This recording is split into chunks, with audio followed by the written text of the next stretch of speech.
So you're probably wondering why you're always so tired.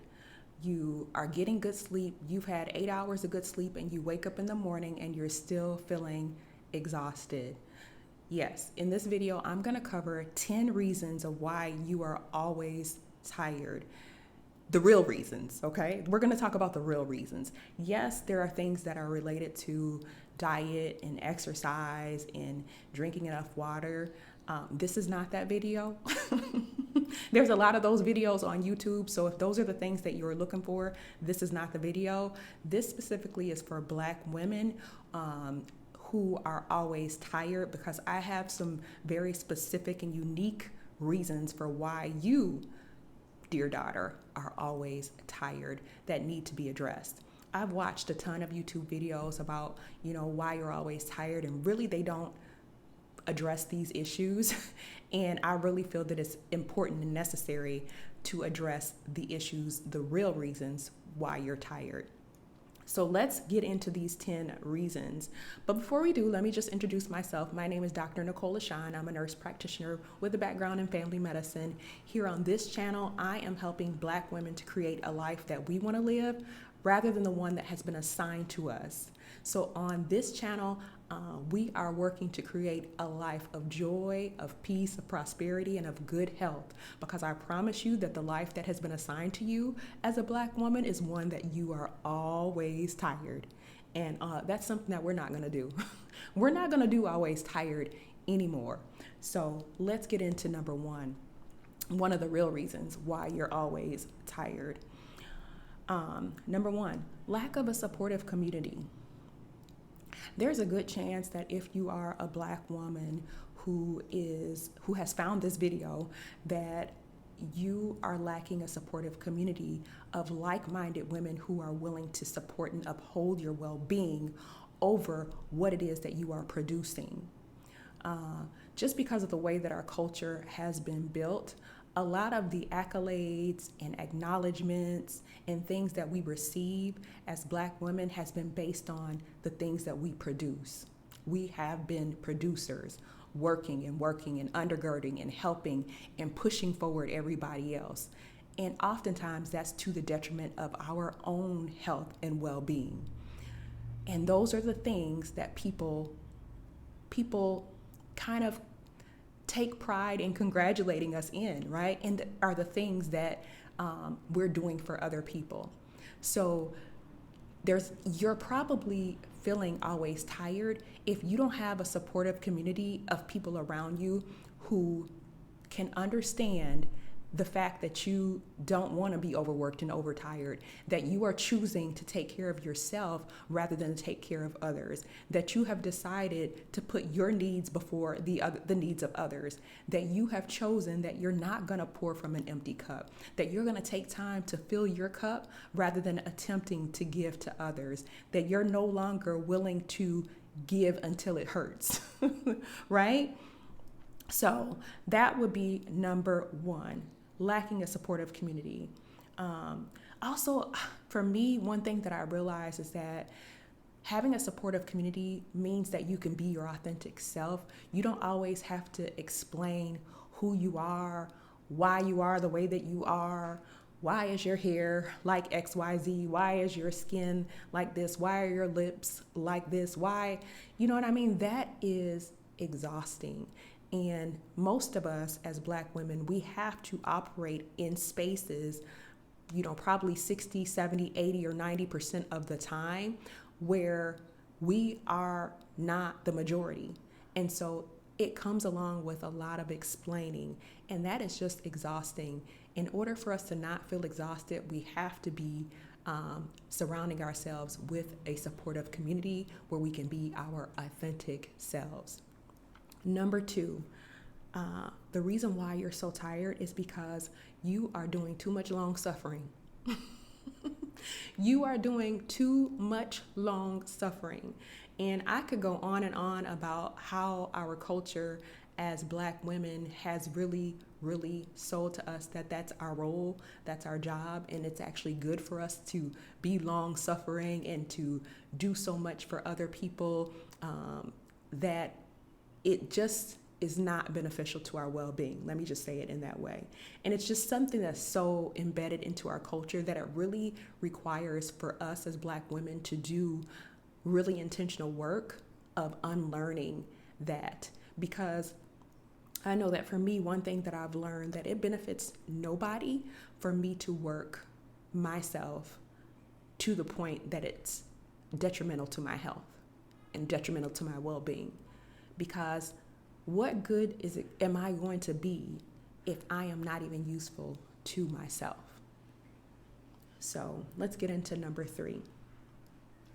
You're working and you're overworking to prove that you are worthy and that you want to, and in order to avoid being seen as lazy. So, of course, based on the culture that we exist in, there's a good chance that you are working, that you are overworking, that you're doing the job of not only one person, but 2 people, 3 people. You're probably not just the primary earner at home, according to data and statistics, but you're also probably the primary nurturer at home. So you're not only probably carrying the load of the financial burdens of your family, but you're also very likely carrying the load of the spiritual and the caring load of your family as well. And so you're likely overworking. So figuring out ways and strategies to decrease your workload are going to be beneficial so that you are not working and overworking and overworking. Number 4, one of the real reasons why you're so tired, because you're living paycheck to paycheck. According to data, about 60% of Americans live paycheck to paycheck. When it comes to Black women, we're at 70%. 70% of Black women are living paycheck to paycheck. And let me tell you, that will make you tired. Ask me how I know. I have been down that road before. I have been down the road of working paycheck to paycheck. And one thing that I would say, our system is set up so that it's set up so that we can be in that position. So it is definitely something that requires a strategy in order to move yourself out of the position. But one thing that I can say is that once you're out of the position of living paycheck to paycheck, you'd probably be surprised at how less tired you are and how much energy you have. So for me, it was really helpful to start to look at my finances annually rather than monthly. And that way it helped me to get out of that mindset of really thinking of my finances as paycheck to paycheck, thinking about how I'm going to manage myself paycheck to paycheck, and rather kind of broadening my lens and trying to look at things annually. It makes a huge difference. And then finding ways strategically to get yourself out of that situation. Number 5,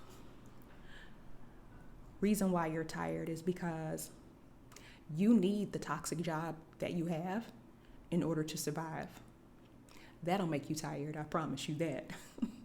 So it's not so much about the job being toxic. I know that's an issue. Anybody who's been on YouTube can see that a lot of these jobs out here are toxic. But I think that the more important thing is not that the job is toxic, it's the fact that you are in a position financially that you can't walk away. You need that job in order to survive. You need that job in order to pay your bills. That's what's making you tired. What's making you tired is that you're in this love-hate relationship with your job because you love that paycheck. You need that paycheck every 2 weeks, but at the same time, you hate what it's doing to you. You hate how you're being treated. You hate how you're being talked to. You hate the environments and the microaggressions, but you need it. That's what's making you tired. That's what's weighing you down. That's what's burdening you. I know that watching Adalia Aborshade, who is Picky Girl Travels the World, one of the things that she talks about is having FU money. And I can definitely attest to the fact that when you have some FU money in the bank, it changes how you feel about that job that you have. I know that right now a lot of women are quitting or desiring to quit their job, and I personally have wondered what impact it would have if you actually were in a position where, number one, you weren't living paycheck to paycheck. Number two, you had some FU money in the bank, right? And you realized that you could actually continue to survive and sustain yourself over a relatively long period of time without that job. How would it change your emotions and how you feel about that job? That's would you still hate it? Maybe you would. But I promise you that you definitely won't be as tired once you have options and once you have freedom. Okay? Number 6, why you're so tired. Because you're taking care of grown people who are either unwilling or unable to take care of themselves. That's what I learned. Because I was out here and I watched Stephanie Perry. She did a video, what was it called? What Black women are not going to do in 2024. And one of the things that women were saying in that conversation and then on that video was that what they not going to do is take care of grown people who are unwilling or unable to take care of themselves in 2024. So that's one of the real reasons why you're tired, because you're taking care of grown people who need to be taking care of themselves. And it sounds like if that's you, if you're being taken care of by a Black woman, you better get your plans in order, because she's not going to do that in 2024. So get some plans in place. But for you, as a woman, I can attest to that. I've been down that road before. We have to figure out ways where we're not giving so much of ourselves that we really have nothing of ourselves left for us. So taking care of these grown people, we're not going to do that. Number 8, we're lifting and carrying the weight of racism on our shoulders. We didn't create racism. It was here when we got here.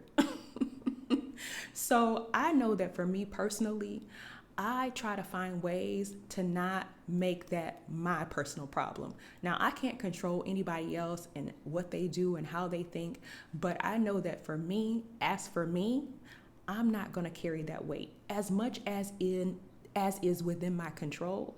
I'm not going to carry that weight or carry that burden. And I would encourage you as well, let it go. Let it go. Worrying and engaging in Black trauma does nothing for you. Worrying about all the things that are going wrong and going bad and need to change, it does nothing for you except for stresses you out, raises your cortisol levels, raises your blood pressure, makes you irritated, makes you lose sleep. That's not doing anything for you. So as much as is possible, disconnect, disengage, and let that stuff go. Number 9, you refuse to take a shortcut. You are refusing to take a shortcut. Did you know that life doesn't really have to be that hard? There are things that are set up where we can have shortcuts. You don't get any reward for doing extra work, for doing things the hard way. So you are likely always tired because you refuse to take a shortcut. But I would encourage you, find ways to do shortcuts, find ways to make your life easy. Again, I'm going to bring up Stephanie Perry, right? Because she's known for a life of ease. And one of the things that she talks about is making sure that you try to set up your life in a way that is going to, make things easy. Have someone cook for you, have someone clean for you, get some help. You know what I mean? Delegate some tasks, set some boundaries so that you're not doing it all by yourself. So take a shortcut. Also, there's a book that I read called Steal Like an Artist, and it talks about how, nothing is that unique. Everybody gets everything from other people and from other ideas and things that have previously been spoken or said. So don't put too much responsibility of yourself to create something that's unique and that has never been done before, because everything's been done before.